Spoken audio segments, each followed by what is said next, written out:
That's what I always For the welfare of the children. I've heard me speak before, right? Because that's what I usually say. Yeah, it's not so bad. Yeah. Insurance company.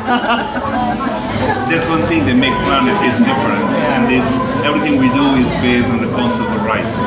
So everything we look at something, we think how to have the rights in place for someone, in this case children. Today we're talking about specifically young girls, but this is the way we see things.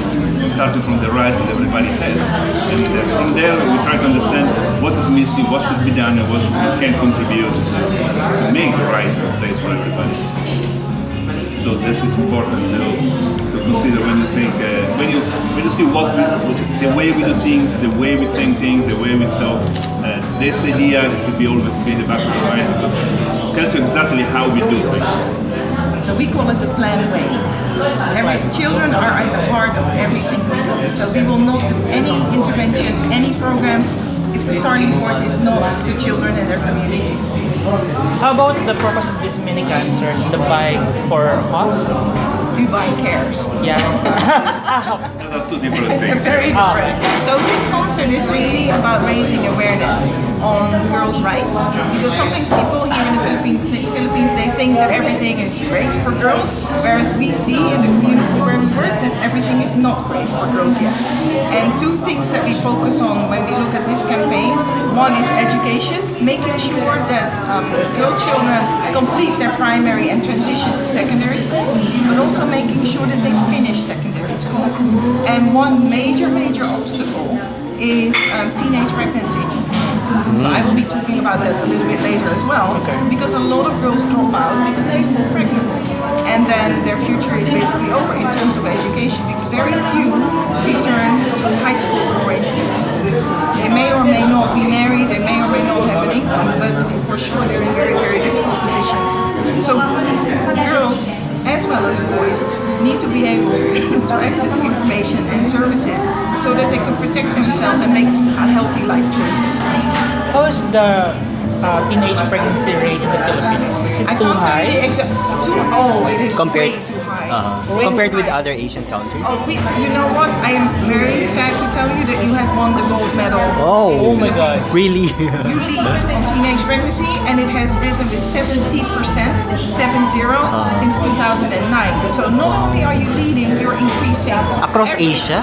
Southeast Asia. But first, how do you define teenage pregnancy? How do you count it? What's counted as teenage pregnancy? Below 18. Below 18. Internationally, the children is an individual below 18 years old. Yeah. So everybody 18 is So if they are more than 80, older than 18 years old, it doesn't count teenage pregnancy anymore. No, correct. Yeah. So Even if they're not married yet. Yeah, marriage doesn't have anything to do, as we know, with pregnancy. Sometimes it's related, you're married and pregnant, but sometimes it's not related at all. And I will also tell you a startling statistic, which I may or may not mention when I'm out there. Every hour, 24 babies born to teenage moms. That means that it is now, let's say 5 p.m. If we meet here to get, again, tomorrow night, 576 babies will have been born. To That's teenage worldwide. moms. Worldwide. Philippines only. Oh my God. Yeah. What is the youngest age that you encounter? The youngest age that I know of is, I think she was 13, almost 14.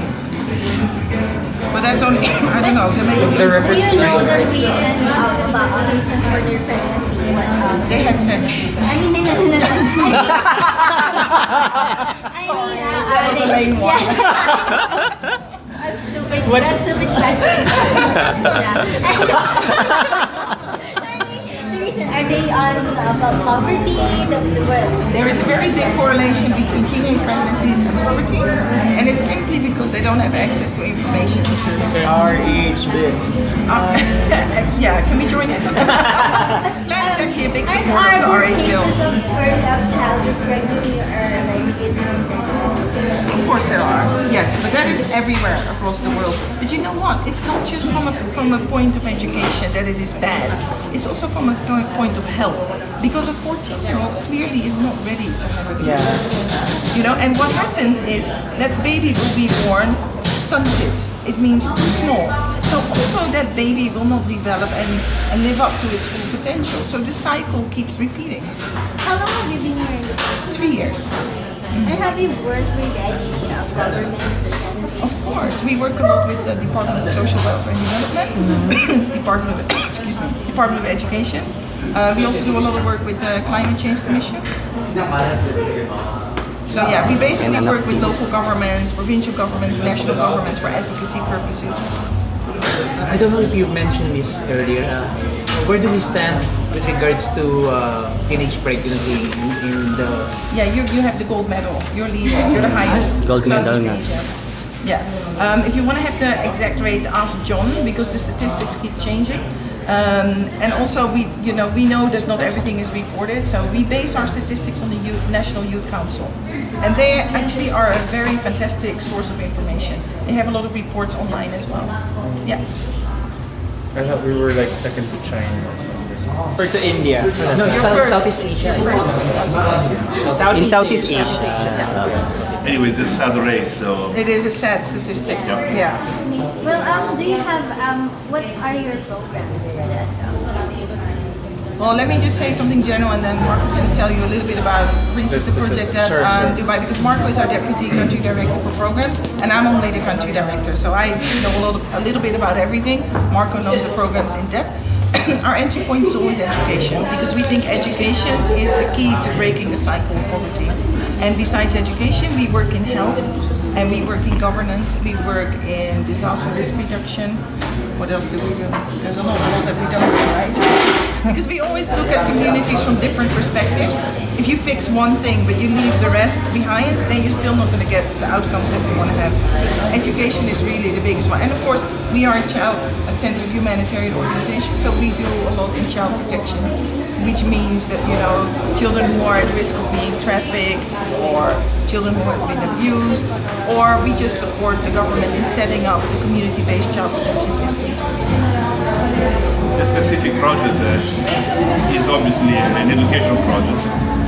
Is implemented in North Samar and in Masbate, and aims to bring back to school out-of-school children in targeting a quite particular part of the students. Almost in all those areas there are already programs run by the government, like the 40s, etc.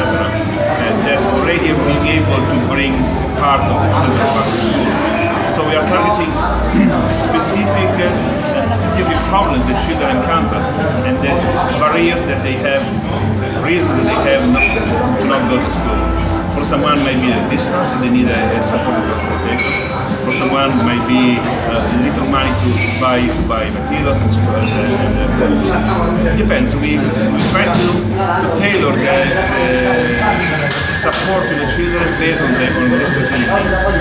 So we are targeting right now around 16,000 children. It's quite a large number, and we are now after a year something in the project. And we are using systems that are already being approved by the local government, mainly in Isosa and ALS, so alternative learning systems. And we are working very, very close to the PED. Actually, we are using the PED structures, the PED teachers. We are just helping them to create this, to support the children in their needs. But what if the parents of the child doesn't want to come? Well, I would say the parents don't want. There are different situations. Sometimes parents are too poor. Sometimes they have too many children. They have to prioritize some of them. Sometimes parents are not there.